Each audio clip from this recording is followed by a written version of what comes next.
Like, share, subscribe, and click on the bell icon to never miss an update from Epic.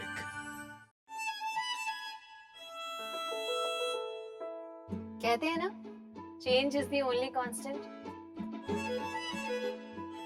जैसे जैसे वक्त गुजरता है सब कुछ बदल जाता है। थोड़ा सा आगे निकल जाओ तो कुछ पीछे छूट जाता है।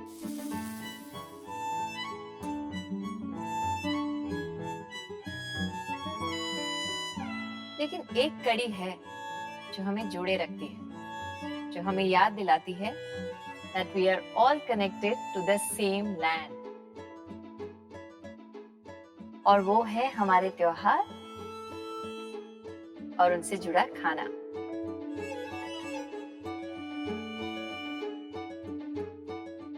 और यही है त्योहार की थाली।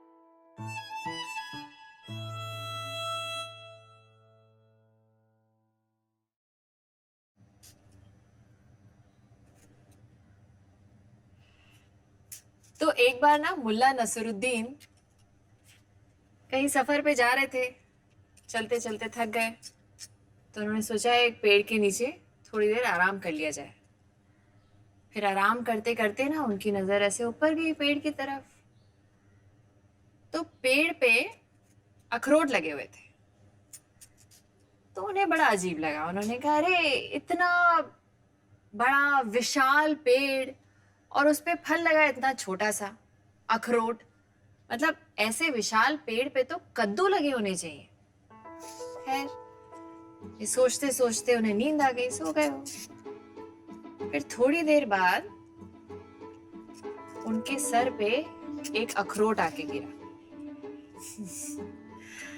फिर जब उन्होंने आंख खोल के देखा ना, तो सबसे पहले ऊपर वाले का शुक्रिया अदा किया कि अच्छा हुआ अखरोट का पेड़ था, कद्दू का नहीं।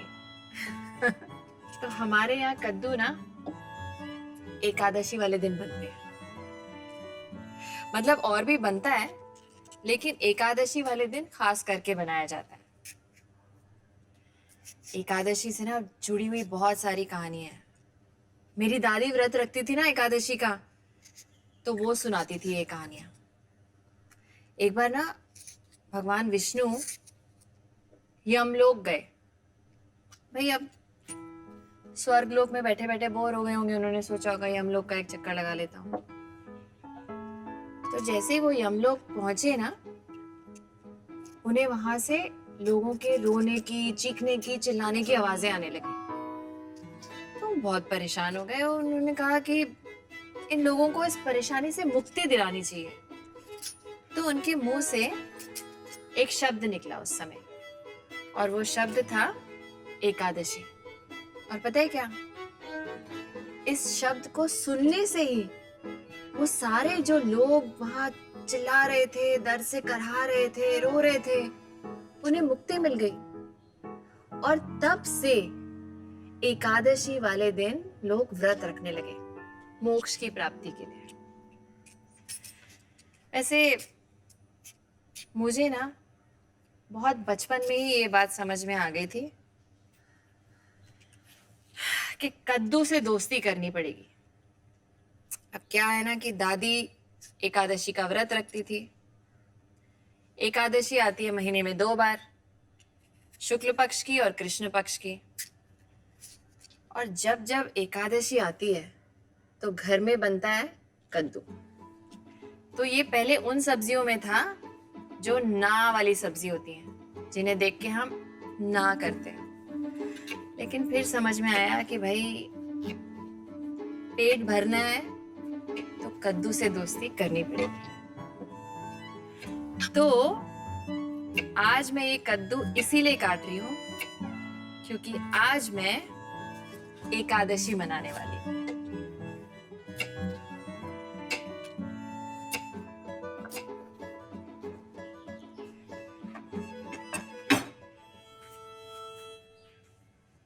तो आज मैं बना रही हूँ खट्टा मीठा कद्दू, व्रत वाला। कद्दू मैंने ऑलरेडी काट के रख लिया है। सबसे पहले ना मैं इमली भिगो देती हूँ। इमली, चलो जी इमली भिगो देते हैं। जितनी काफी होगी उतने कद्दू के लिए।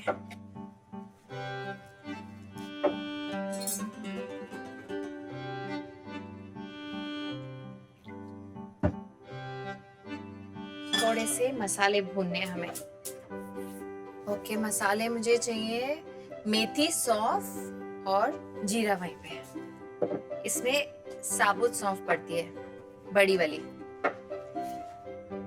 तो पहले इसे अच्छे से भून लेते हैं, सौंफ और जीरा।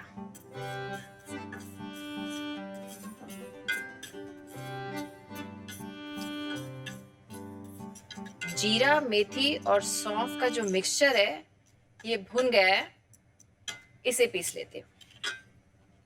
ओके,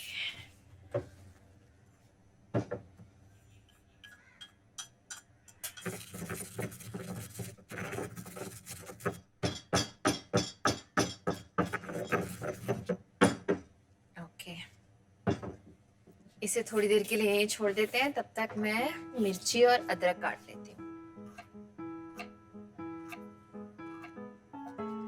ये हो गया।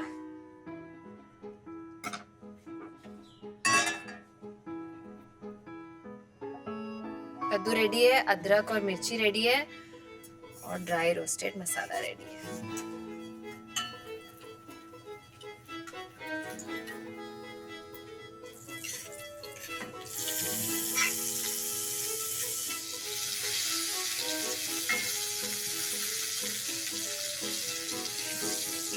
And now कद्दू।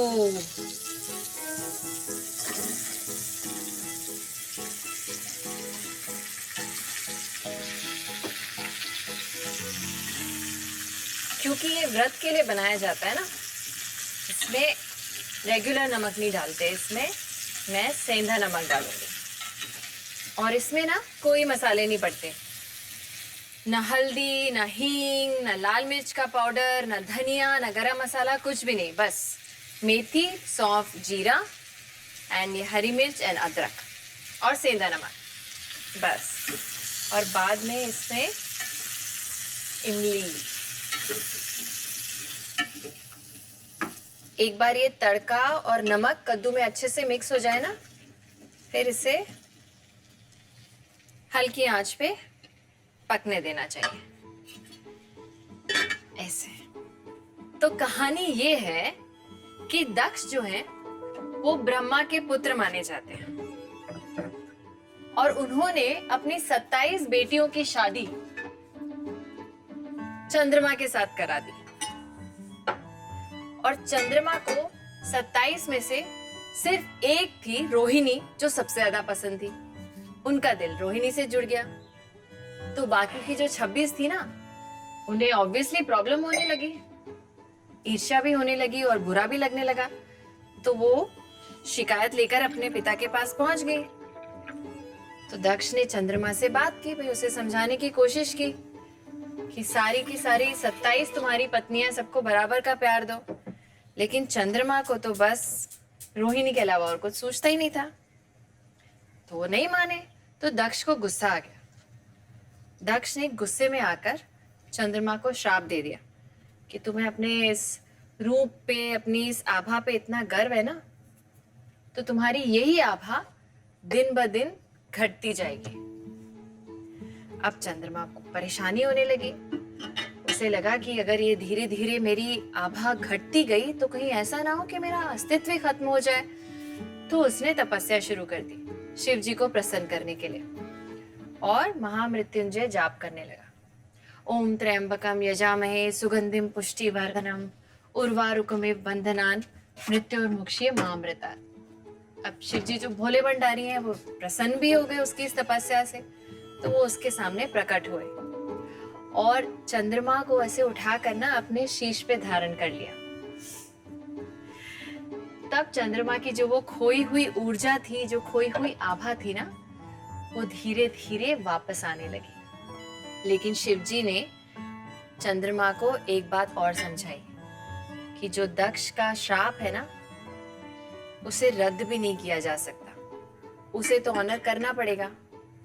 तो फिर एक काम करते हैं, एक बीच का रास्ता निकाल लेते हैं।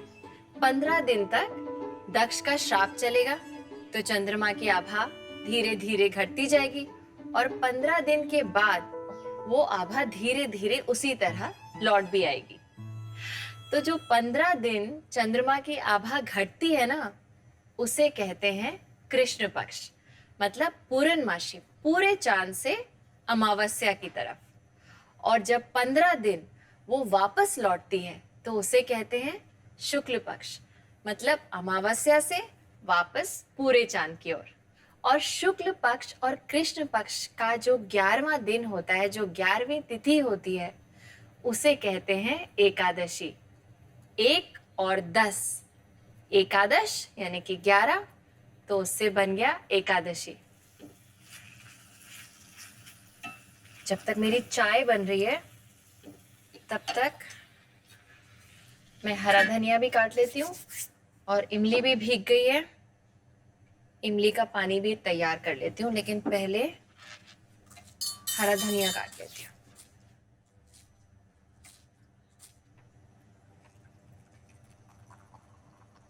बढ़िया चाय। हाँ,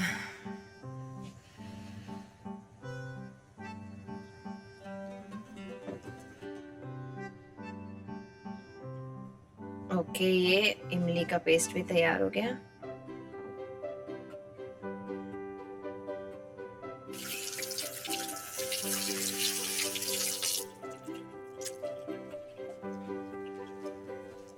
कद्दू का भी हाल पूछ लेते हैं। बहुत अच्छी खुशबू आ रही है और कमाल की बात है कि ये बिना पानी के पका है। ये इमली का पेस्ट और चीनी डाल देते हैं, खट्टा एंड मीठा।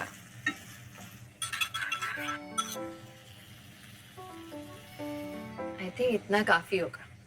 एंड नाउ शक्कर।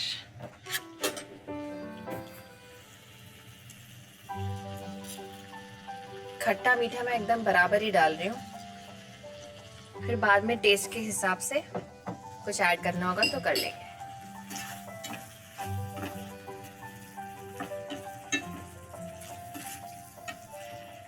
तो जब एकादशी के व्रत के लिए माँ ये कद्दू, खट्टा मीठा कद्दू घर में बनाती थी ना दादी के लिए, क्योंकि उनका व्रत होता था, तो इसके साथ राजगीरा की पूड़ी या पराठा बनता था।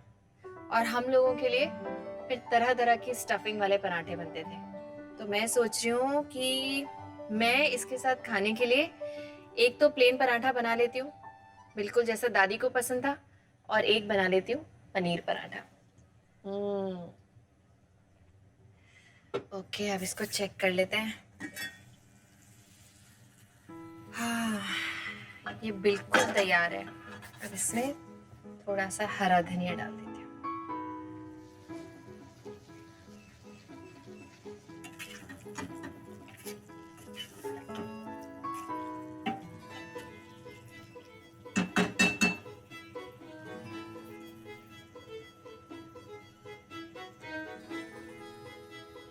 परफेक्ट। अब मुझे जल्दी से ना पराठा बनाना पड़ेगा, क्योंकि मैं इसे खाने के लिए उतावली हो रही हूँ। राजगीर का आटा 1 कप के लगभग चाहिए मुझे।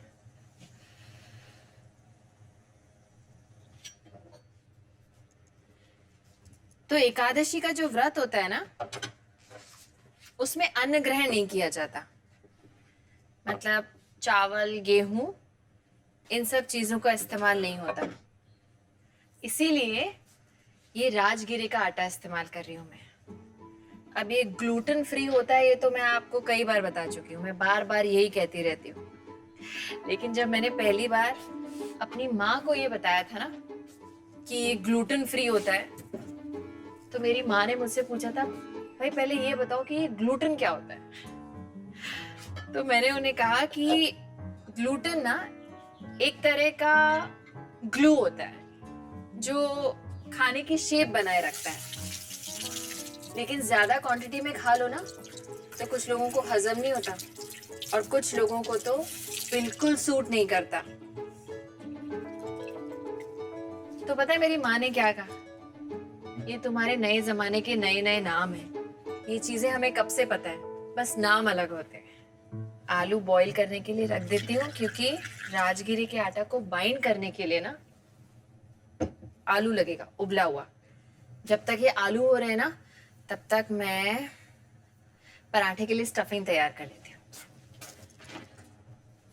ओके,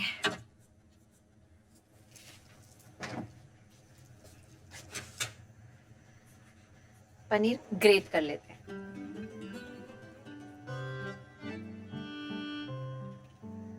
ओके, पहले हरी मिर्च काट लेती हूँ। मेरी ना एक दोस्त है श्रेया, वो इतनी फाइन चॉपिंग करती है ना, कमाल की चॉपिंग करती है। मैं इतनी कोशिश करती हूँ कि मैं उसकी तरह करूँ, लेकिन मैं कर ही नहीं पाती। हरी मिर्च, धनिया, इसमें काली मिर्च भी पड़ती है, तो काली मिर्च, इतनी काली मिर्च काफी हुई, सेंधा नमक वगैरह।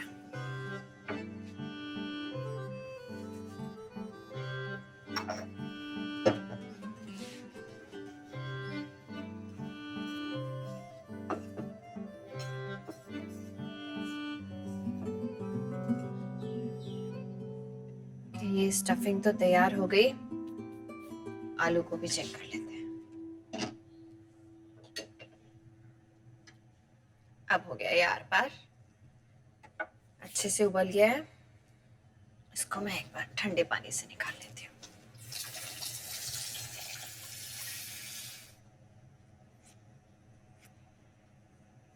गरम गरम आलू को मैश करो ना, तो वो अच्छे से मैश हो जाता है। और थोड़ी देर भी अगर रखा रह जाए, और अगर गलती से आपने फ्रिज में रख दिया, फिर आप उसको कितना भी मैश करो, वो बिखरा बिखरा सा मैश होता है।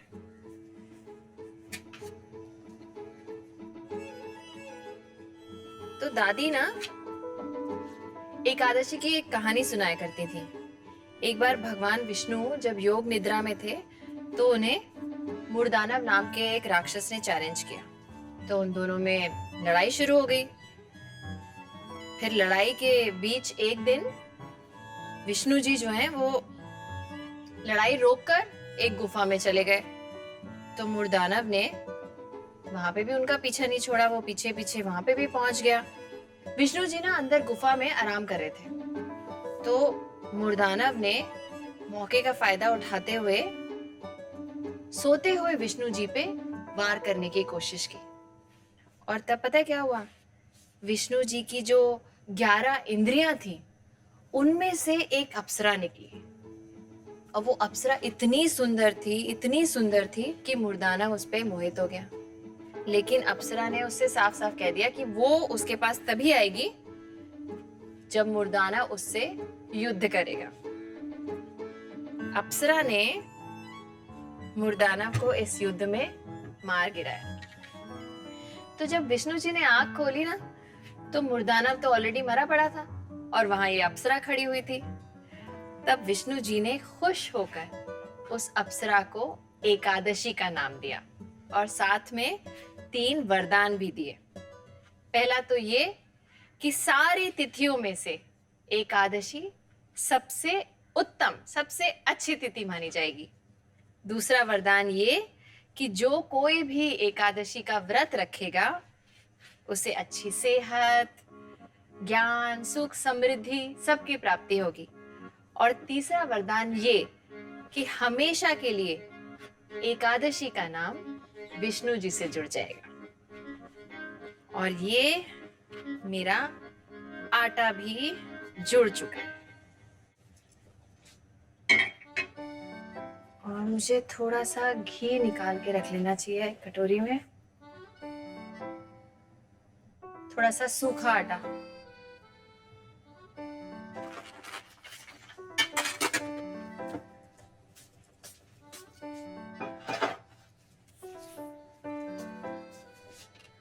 ओके, थोड़ा सा घी लगा लेती हूँ।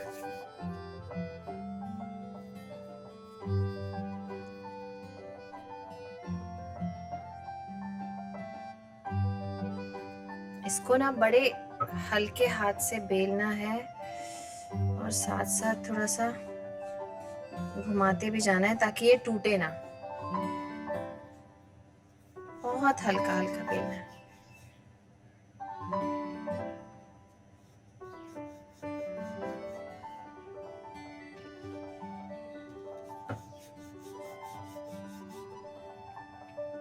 इसमें घी लगा देते हैं थोड़ा सा।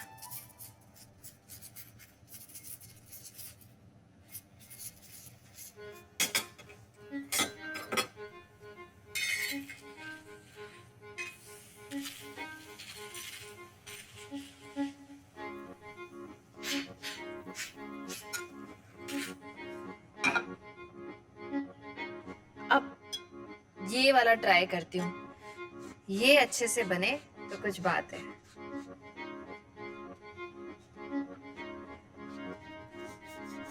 ओके, अब इसमें स्टफिंग करनी है ना, तो मुझे थोड़ा सा इसमें हाथ से कलाकारी दिखानी पड़ेगी।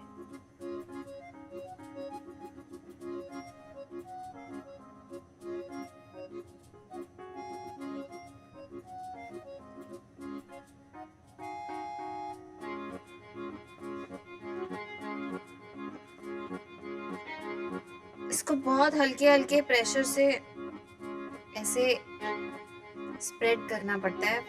ये ना थोड़ा सा मोटा ही बनता है, तो इसे बड़े एहतियात से ऐसे उठा के सीधे तवे पे डाल देते हैं। कद्दू भी गरम हो गया, प्लेन पराठा भी बन गया और स्टफिंग वाला भी। अब एक और प्लेन बना लेती हूँ।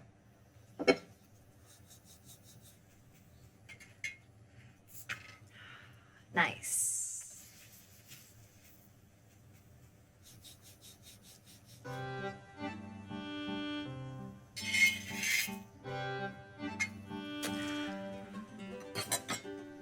नाइस। स्टफिंग वाला पराठा प्लेन। कद्दू क्योंकि मैं प्लेन पराठे के साथ खाने वाली हूँ, इसलिए इसे इस तरफ रख देती हूँ। हरे धनिए की चटनी भी है, मम्मी के लिए फोटो खींच लेती हूँ।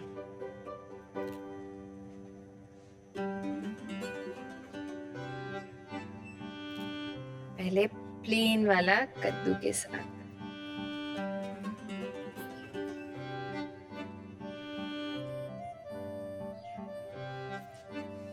कद्दू जो है ना, उसने अच्छी अच्छी सब्जियों को मात दे दिया आज। इतना टेस्टी बना है। और जो ये थोड़ी देर रह गया ना, इसमें जो सारे मसाले इसमें आए हैं, उफ,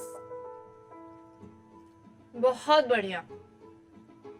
वैसे तो स्टफ पराठे की मुझे बिल्कुल जरूरत नहीं लग रही, लेकिन टेस्ट करके तो देखो कैसा है।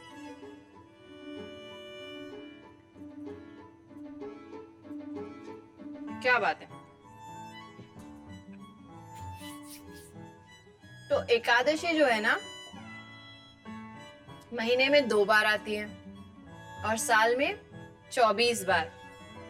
और 24 बार हम अच्छा अच्छा खाना खाते हैं और विष्णु की जो 11 इंद्रियों से जो अप्सरा बनी थी एकादशी, उसे सेलिब्रेट करते हैं।